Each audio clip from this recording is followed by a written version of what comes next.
Assalamualaikum warahmatullahi wabarakatuh. Perkenalkan, nama saya Siti Darmawati dengan NIM 859415997.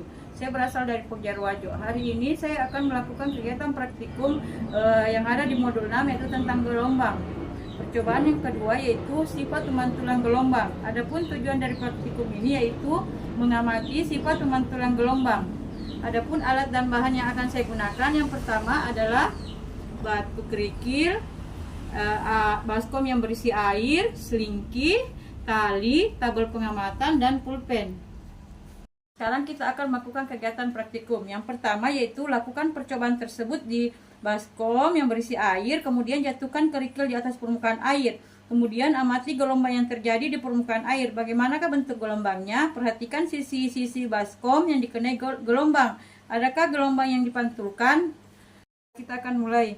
Ketika batu kerikil dijatuhkan pada permukaan air di baskom, terbentuk gelombang pada permukaan air dengan bentuk menyerupai lingkaran yang merambat menjauh titik jatuhnya batu. Gelombang ini berupa gelombang transversal, di mana arah getaran air tegak lurus terhadap arah rambatan. Pada sisi baskom yang dikenai gelombang, gelombang akan dipantulkan kembali ke arah datangnya gelombang. Pantulan ini terjadi karena gelombang bertabrakan dengan dinding atau batas bejana yang menghambat rambatan gelombang. Hasilnya terjadi interaksi antar gelombang datang dan pantulan yang bisa menyebabkan pola gelombang kompleks di permukaan air.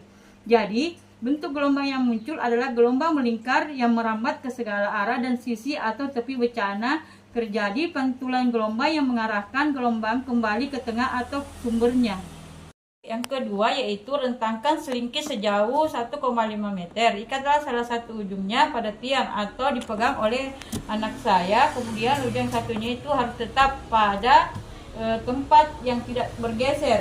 Kemudian ujung selingki lainnya saya pegang. Kemudian saya akan membentuk setengah panjang gelombang.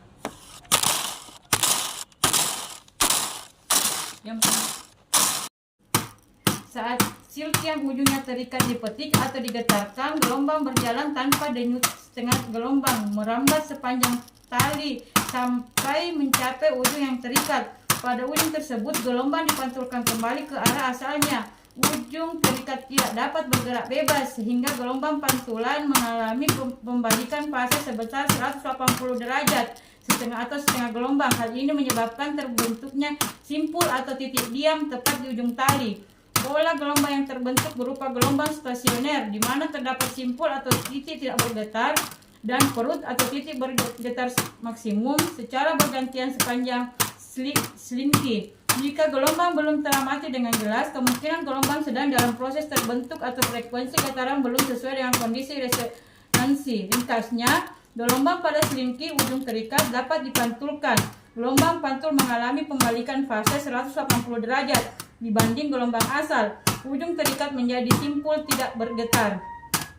Sekarang ujung selingki kita ikat dengan benang, kemudian dipegang oleh anak saya.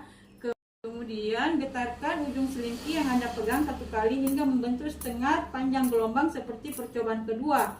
Amati perambatan setengah panjang gelombang ini dengan ujung bebas ini. Bagaimanakah fase gelombang pantul dibandingkan dengan gelombang asalnya?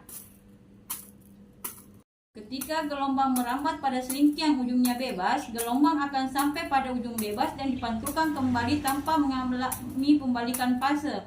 Artinya, gelombang pantul sama dengan fase gelombang asalnya.